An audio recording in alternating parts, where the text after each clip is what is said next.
Good afternoon, this is Troy Moldy, and I'm with TM Listings, and I'm here with Jeremy Peterson with RE/MAX Results, and we are checking in for our monthly HUD outreach, where once a month we get together and go through some of the questions that come up through the month.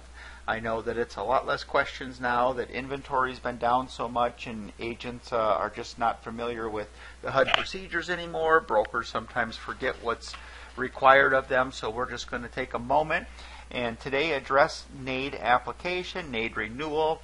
Once a year, HUD requires that you update your NAID number, and where you go through an application process, and then they give you a new updated number, and you're good for the year. The broker has to do that, and then all the agents are able to underneath him.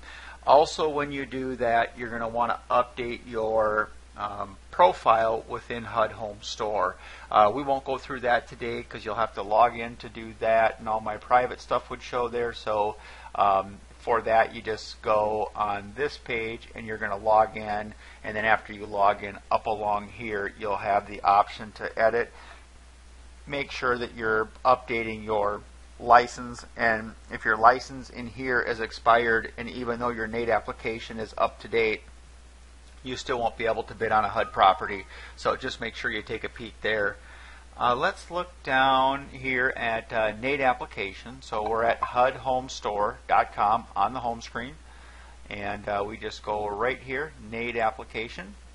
So if you've never done this before, this is where it's going to tell you what forms you need, everything here, and then here is the form. So when it says 111, here is form 111, 111A, I'm sorry, right here, and then down here 111A, IRS documents showing your EIN number or your Social Security card. So you can have your put it underneath your Social Security number, or when you went to the IRS and got the EIN number, you can use that letter.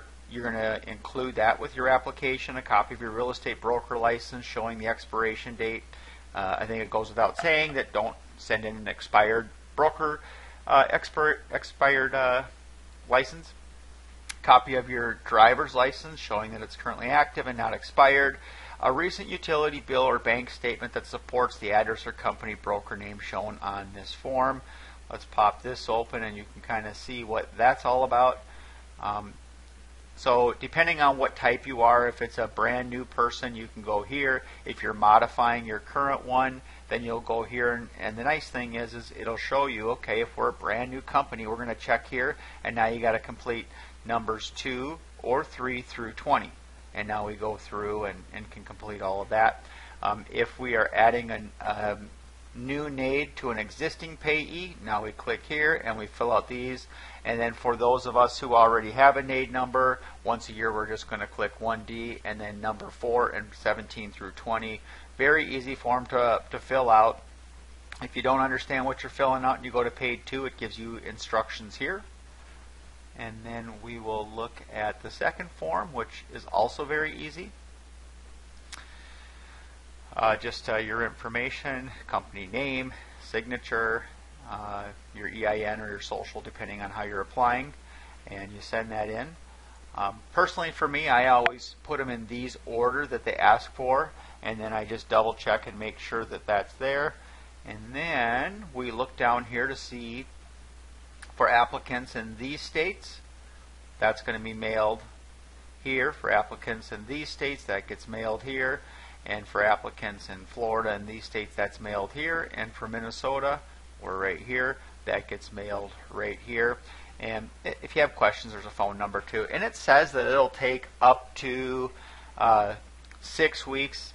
Frankly, I've never had that happen. It's always been a lot faster. So it should go pretty quick, but they do give that in there that you can go up to 6 weeks. So, you know, you see a brand new home come on the market, and now you want to apply for it. You know, you might miss that bidding opportunity. So I always encourage people to keep your NAID numbers active and up to date, so that if a property does come up, that you're not scrambling to try to get that bid in. So that's it for this time. And as always, if you have questions, you can reach out to us here. and I will talk to you guys next month. Take care. Bye-bye.